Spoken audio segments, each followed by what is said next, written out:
தமிழ்நாட்டைச் சேர்ந்த ஒரு மிக சிறந்த ஓவியர், சிற்பி, திரைப்பட நடிகர் மற்றும் தீவிர தமிழ் தேசிய செயற்பாட்டாளரான ஓவியர் வீரசந்தானம் அவர்களுடைய சரித்திரத்தை இன்றைய சான்றோர் சரித்திர நிகழ்ச்சியில் நினைவு கூர்வதில் பெருமையடைகின்றோம். 1947 ஆண்டு ஆகஸ்ட் மாதம் 10ஆம் தேதி அன்னைக்கு பிறந்திருக்காங்க. 2017 ஆண்டு ஜூலை மாதம் 13ஆம் தேதி அன்னைக்கு காலமாயிருக்கிறாங்க ஓவியர் வீரசந்தானம் அவர்கள்.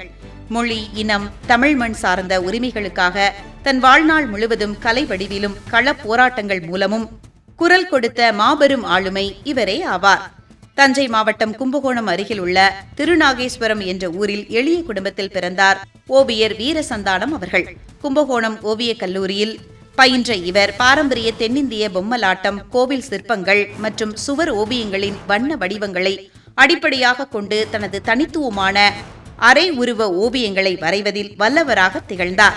மத்திய அரசின் நெசவாளர் சேவை சங்கத்தில் பல ஆண்டுகள் உயர் அதிகாரியாக பணியாற்றி கைத்தறி நெசவு வடிவமைப்புகளில் பெரும் பங்களிப்பை வழங்கினார் வீரசந்தானம் அவர்கள். ஈழப்போரில் உயிரிழந்த தமிழர்களின் நினைவாக தஞ்சை விளார் கிராமத்தில் அமைக்கப்பட்ட வரலாற்று சிறப்புமிக்க முள்ளிவாய்க்கால் முற்றம் நினைவிடத்தை முழுமையாக வடிவமைத்த பெருமை இவரையே சாரும். அங்குள்ள நெஞ்சை உலுக்கும் பல சிற்பங்கள் இவரின் கைவண்ணத்தில் உருவானவை ஆகும். தனது தனித்துவமான தோற்றத்தாலும் கம்பீரமான பேச்சாலும் தமிழ் சினிமாவில் குணச்சித்திர கதாபாத்திரங்களில் முத்திரை பதித்தார் ஓவியர் வீரசந்தானம் அவர்கள். அவள் பெயர் தமிழரசி என்கிற படத்தில் அறிமுகமானார். பீட்சா, கத்தி, அநேகன், ஞானசெருக்கு போன்ற படங்களில் நடித்துள்ளார் வீரசந்தானம் அவர்கள். ஈழத்தமிழர் நலன், காவிரி நதிநீர் விவகாரம், தமிழ்மொழி உரிமை போராட்டம் என தமிழர்களுக்கு எதிரான எந்த ஒரு பாதிப்பு என்றாலும் முதல் ஆளாக போராட்ட களத்தில் நின்றவர் வீரசந்தானம் அவர்கள். 2017 ஆண்டு ஜூலை மாதம் 13ஆம் தேதி அன்று மூச்சு திணறல் காரணமாக சென்னையில் காலமானார் ஓவியர் வீரசந்தானம் அவர்கள்.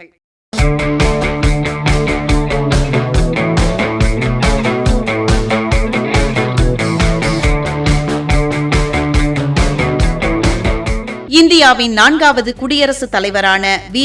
கிரி அவர்களுடைய சரித்திரத்தை இன்றைய சான்றோர் சரித்திர நிகழ்ச்சியில் நினைவு கூர்வதில் பெருமையடைகின்றோம்.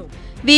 கிரி அவர்கள் 1894 ஆண்டு ஆகஸ்ட் மாதம் 10ஆம் தேதி பிறந்துள்ளார். 1980 ஆண்டு ஜூன் மாதம் 24ஆம் தேதி இயற்கை எய்தியுள்ளார். எஸ். கிரி அவர்களின் முழு பெயர் வராககிரி வேங்கடகிரி ஆகும். ஒடிசா மாநிலத்தில் உள்ள அன்றைய மதராஸ் மாகாணத்தில் பிறந்துள்ளார். தொழிலாளர் நலனுக்காகவும் அவர்களின் உரிமைகளுக்காகவும் நாடு முழுவதும் குரல் கொடுத்ததால் இவர் தொழிலாளர்களின் தோழன் என்று போற்றப்படுகிறார்.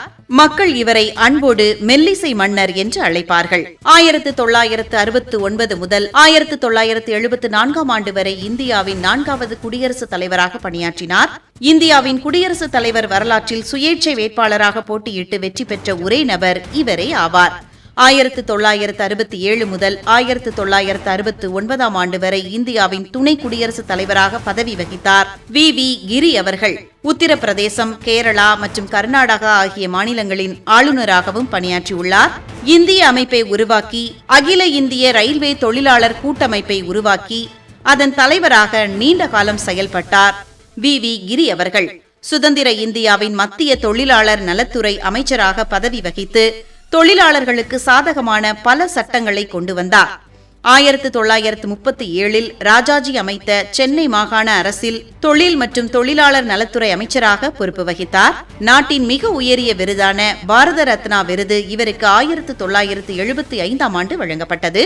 மகாத்மா காந்தியின் வெள்ளையனை வெளியேறு இயக்கத்தில் பங்கெடுத்து சிறை சென்றார். சிறையில் இருந்தபோது தமிழகத்தை சேர்ந்த பசும்பொன் முத்துராமலிங்க தேவருடன் நெருங்கிய நண்பரானார் வி. கிரி அவர்கள். சட்டம் பயின்றவரான வி. கிரி அவர்கள் தொழிலாளர்களின் முன்னேற்றமே நாட்டின் முன்னேற்றம் என்று நம்பி வாழ்ந்த ஒரு சிறந்த தேச தலைவராவார். இந்தியாவின் 4வது குடியரசுத் தலைவரான வி. கிரி அவர்களின் சரித்திரத்தை இன்றைய சான்றோர் சரித்திர நிகழ்ச்சியில் அறிந்து கொண்டதில் மிக்க மகிழ்ச்சி அடைகின்றோம்.